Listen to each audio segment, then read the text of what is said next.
તો સાધકો દ્વારા એને બતાવી દેવામાં આવે છે। ઋષિએ તેની પવિત્ર ભાવનાનું પ્રમાણ મેળવી તો ફરી લાલચ થઈ અને ઋષિને મદદ આપવાની સ્પષ્ટ ના પાડી દીધી। પોતાની અદૂરદર્શિતાને કારણે પાછળના પ્રસંગોને એકદમ ભૂલી ગયો।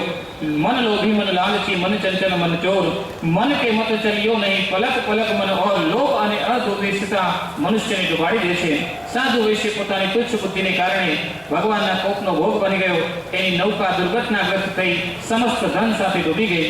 નાવિકોના પ્રયાસોથી સાધુ વેશ્ય એના જમાઈ સાથે પરાણે બચી ગયો। કહેવામાં આવ્યું છે કે ધનના મદમાં જે વિવેકની દ્રષ્ટિએ આંધળો થઈ જાય છે એવા મનુષ્ય માટે વિપત્તિ અંજનનું કાર્ય કરે છે।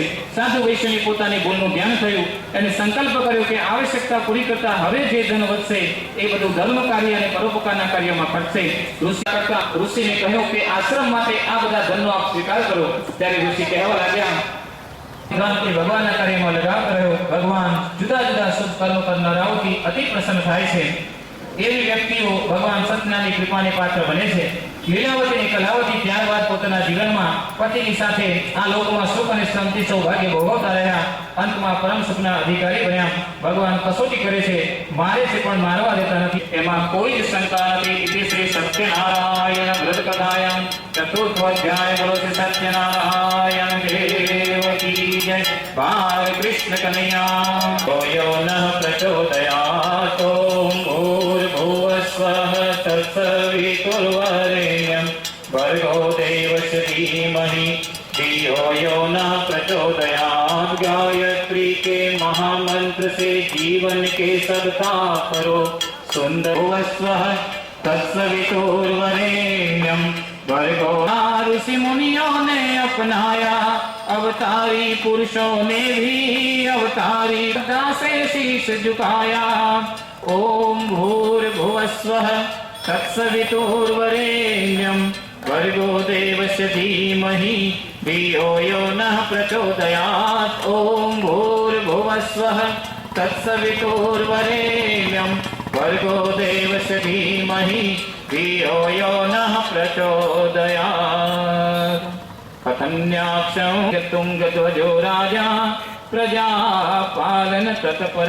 सुतजी कहेवा लाग्या, हे श्रेष्ठ मुनिगण, હવે હું આગળની કથા કહું છું એને ધ્યાનથી સાંભળો। કોઈ એક સમયે તુંગધ્વજ નામનો એક પ્રજાપાલક રાજા રાજ્ય કરતો હતો।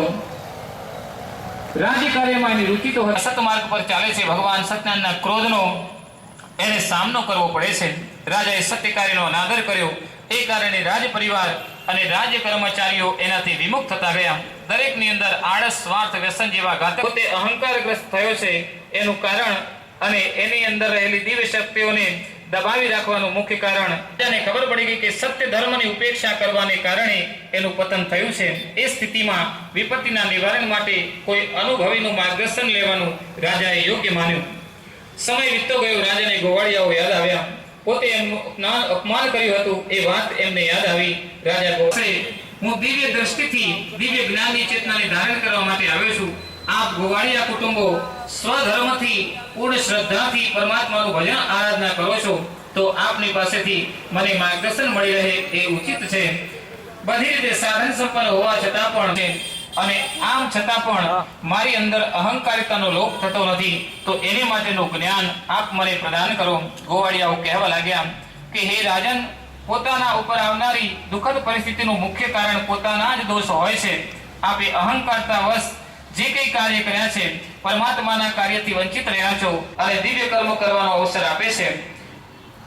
વિવેકવાન ગોવાળિયાએ રાજાને કહેવા લાગ્યું કે હે રાજન, આપ ભગવાન સત્ય સ્વરૂપ છે એવું સમજીને દરેક વ્યક્તિને સત્ય ધર્મનો અવસર અથવા તો સમજવાનો અવસર એ આપે છે એવું સમજીને પોતાના જીવનમાં દ્રઢ સંકલ્પ ધારણ કરો। લોકો પોતાના મિથ્યા અહંકારને વશ થઈને આવા અવસરોની ઉપેક્ષા કરીને ઘોર વિપત્તિમાં પડી જાય છે।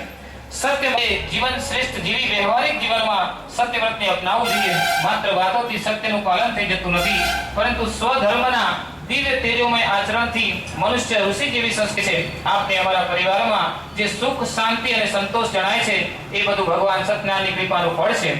અમારા કુટુંબમાં દરેક સભ્યના ભરણ પોષણની સાથે સાથે એને વ્યવહાર કુશળ અને સુસંસ્કારી બનાવવા ઉપર પૂરું ધ્યાન આપવામાં આવે છે। શ્રેષ્ઠ સિદ્ધ, પરંતુ એને સતત અભ્યાસ દ્વારા આચરણમાં લાવવી કરાવવામાં આવે છે, આચરણ કરાવવામાં આવે છે। પરિવારના સભ્યો આળસ વગેરેથી મુક્ત છે અને સ્નેહ સહાનુભૂતિથી યુક્ત છે. દરેક ગુણો એમની અંદર વિકસિત થયા છે. સત્યનારાયણ ભગવાનની કૃપાનું એ ફળ છે. પોતાની યોગ્યતા દ્વારા આખા એ પરિવારને વધુમાં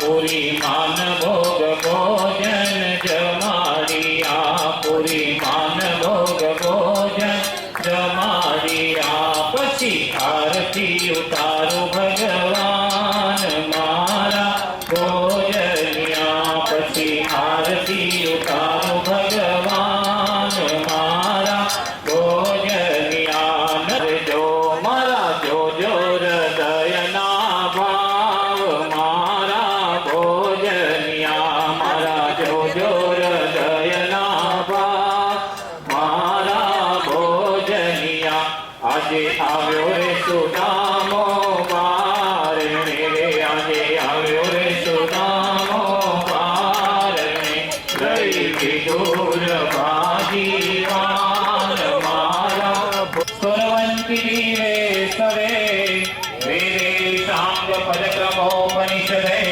ગાયંતી ઓમ સામગા ધ્યાનાવસ્થિતવિગતેન મનસા પશ્યन्ति यं योगिनो यस्यान्तमनः विदुषुरासुरगणा देवाय